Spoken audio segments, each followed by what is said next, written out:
Kita berbagi bukan karena kita ingin disanjung atau dikenal, tetapi karena kita sadar bahwa aku menjadi aku berkat kamu, dan aku dipanggil untuk menjadi aku untuk kamu.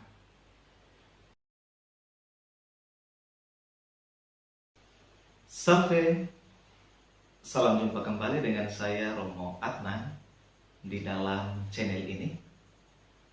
Semoga Bapak Ibu Saudara-saudari dalam keadaan sehat walafiat. Di pagi hari yang indah ini saya akan menyuguhkan renungan yang saya bawakan ini. Semoga berguna untukmu sekalian. Jangan lupa tetap stay at home.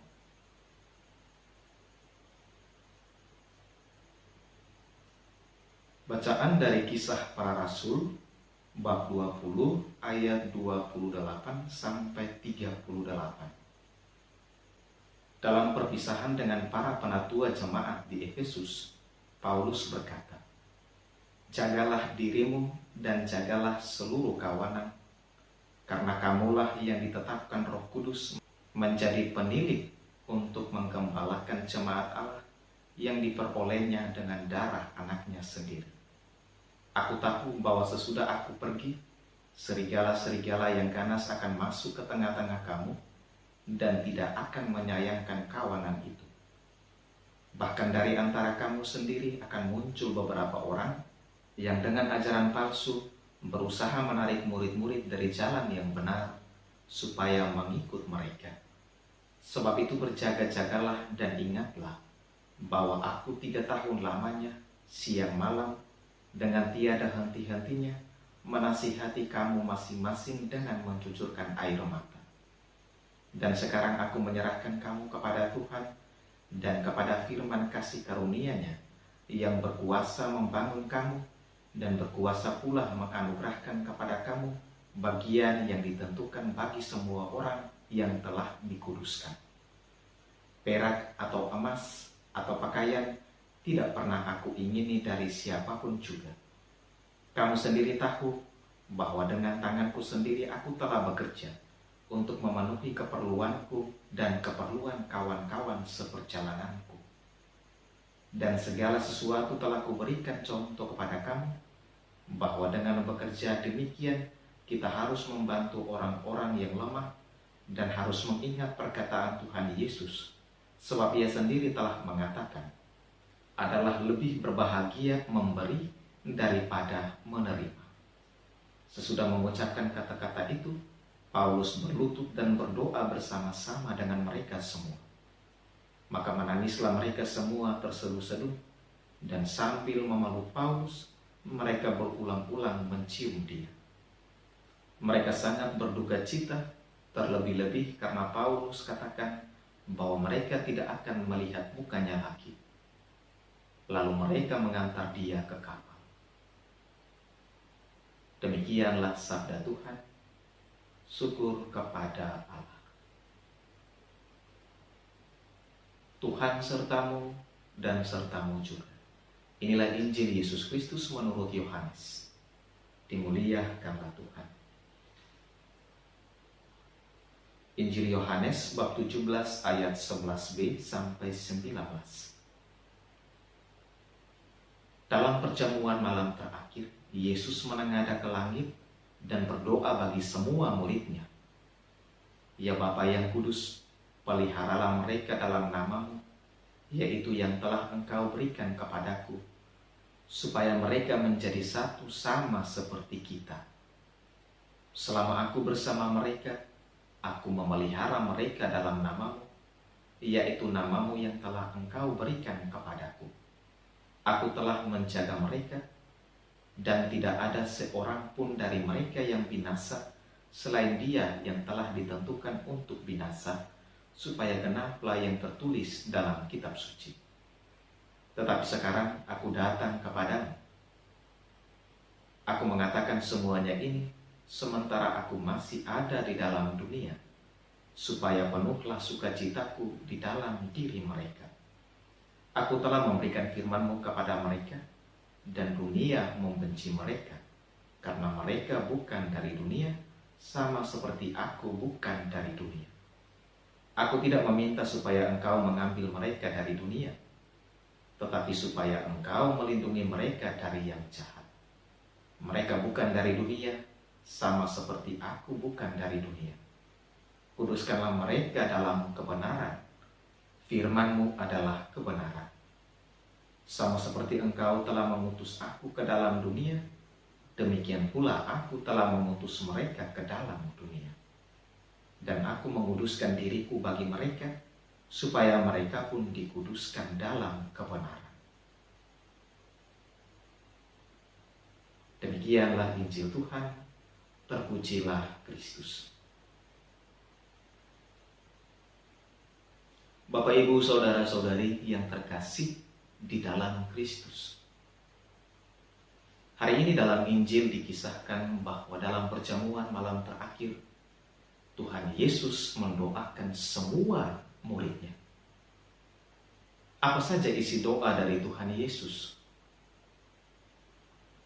Tuhan Yesus memohon agar Bapa memelihara semua murid-Nya dalam namanya, yaitu supaya mereka menjadi satu sama seperti Allah Tritunggal, Bapa, Putra, dan Roh Kudus. Tuhan Yesus mengakui bahwa selama Ia bersama mereka, Ia memelihara dan menjaga mereka, agar seorang pun dari antara mereka tidak ada yang binasa, kecuali ia yang sudah ditentukan untuk binasa.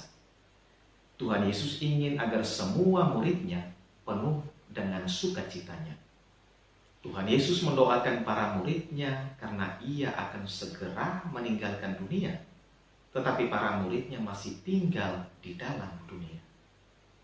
Tuhan Yesus tahu bahwa para pengikut-Nya akan dibenci dan dimusuhi dunia, karena mereka bukan dari dunia sama seperti dirinya.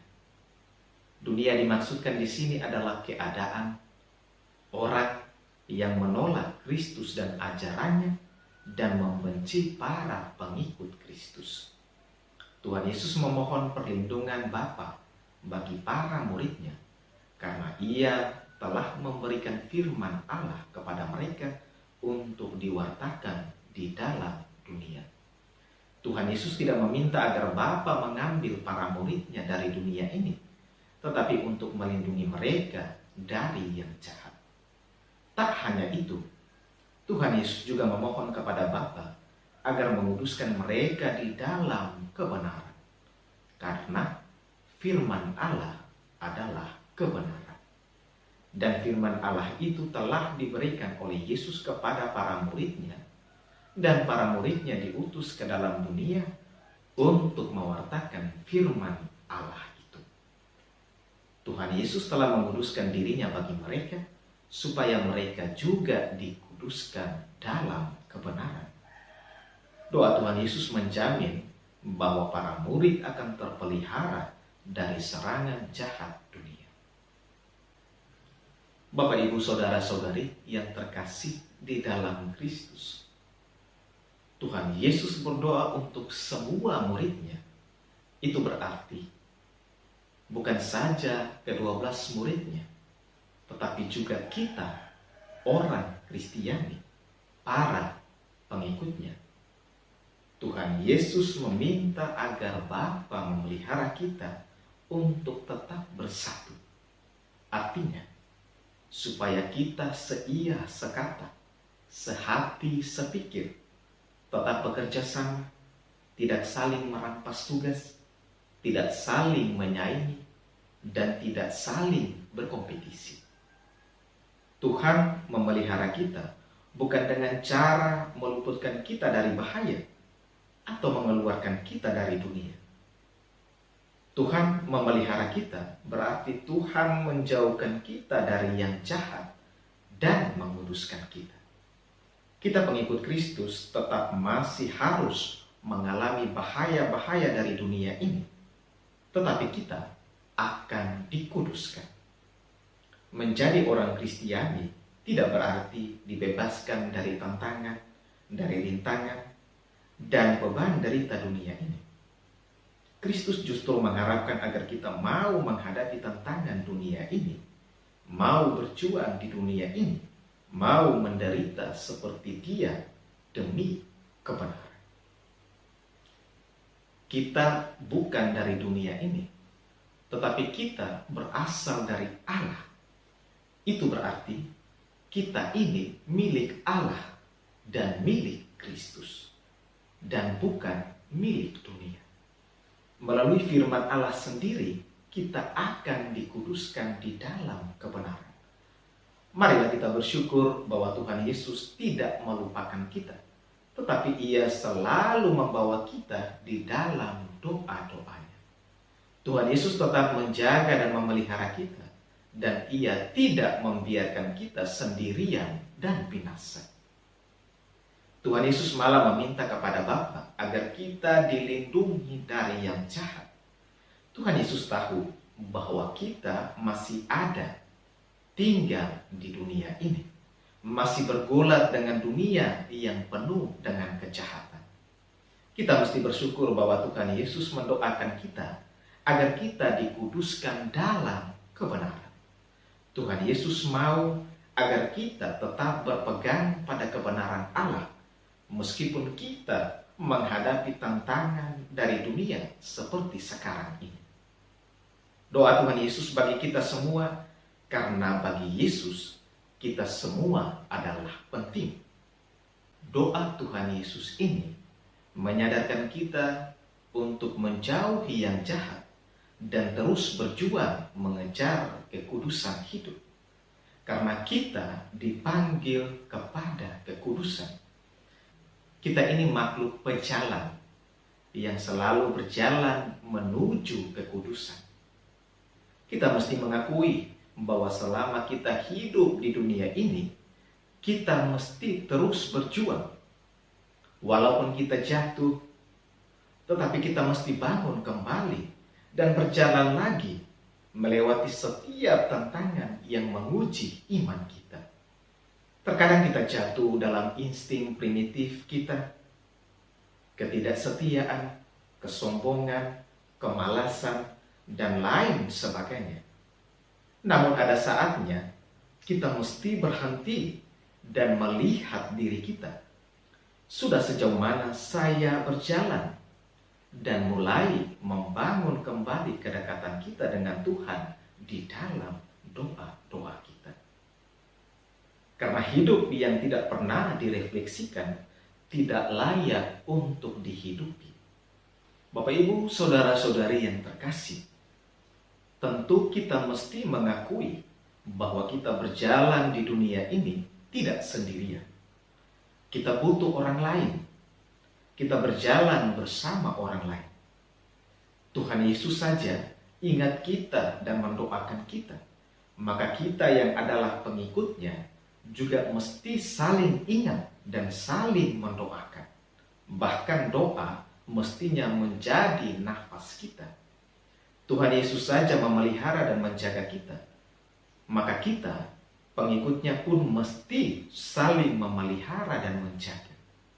Di dalam bacaan pertama tadi, Rasul Paulus menyadarkan kita untuk saling menjaga, jaga diri, dan jaga kawanan. Rasul Paulus mengingatkan kita bahwa kita telah diserahkan kepada Tuhan yang berkuasa membangun kita, dan berkuasa pula menganugerahkan kepada kita suatu bagian yang telah ditentukan bagi semua orang yang telah dikuduskan. Rasul Paulus menyatakan bahwa ia bekerja dengan tangannya sendiri untuk keperluannya dan keperluan kawan-kawan seperjalanannya. Artinya, Rasul Paulus bekerja bukan untuk dirinya sendiri, tetapi juga bekerja untuk orang lain. Rasul Paulus mengajak kita untuk membantu orang-orang yang lemah.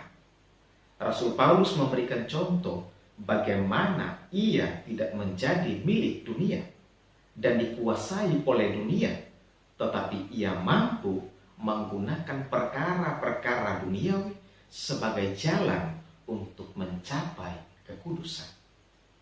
Bahkan Rasul Paulus memiliki slogan yang selalu ia hidupi, yaitu adalah lebih berbahagia memberi daripada menerima. Terkadang mungkin kita takut memberi dan kita lebih suka menerima. Terkadang kita lebih sering memikirkan kebutuhan kita sendiri sehingga kita sulit untuk memikirkan kebutuhan orang lain. Ada baiknya di saat pandemi ini kita belajar meneladani Rasul Paulus untuk juga memikirkan orang lain dengan berbagi kepada mereka yang sangat membutuhkan. Berbagi bukan karena kita punya banyak, tetapi karena kita punya hati. Kita berbagi bukan karena kita ingin disanjung atau dikenal, tetapi karena kita sadar bahwa aku menjadi aku berkat kamu, dan aku dipanggil untuk menjadi aku untuk kamu. Kita berbagi karena kita ingin berarti untuk orang lain. Dengan berbagi, kita makin menemukan diri sebagai manusia untuk sesama. Berbagi tidak selamanya harus dalam hal-hal besar, tetapi mulailah dengan hal-hal sederhana kepada orang-orang lemah di sekitar kita. Dengan semakin kita berbagi dengan tulus, kita dipenuhi dengan sukacita Kristus. Karena berbagi adalah sebagai jalan untuk mencapai kekudusan. Marilah kita berdoa kepada Tuhan agar mengubah hati kita untuk lebih peduli, untuk lebih memikirkan orang lain ketimbang diri kita sendiri. Marilah bersama Bunda Maria kita berdoa kepada Tuhan agar melalui Roh Kudus dapat menguduskan kita di dalam kebenaran.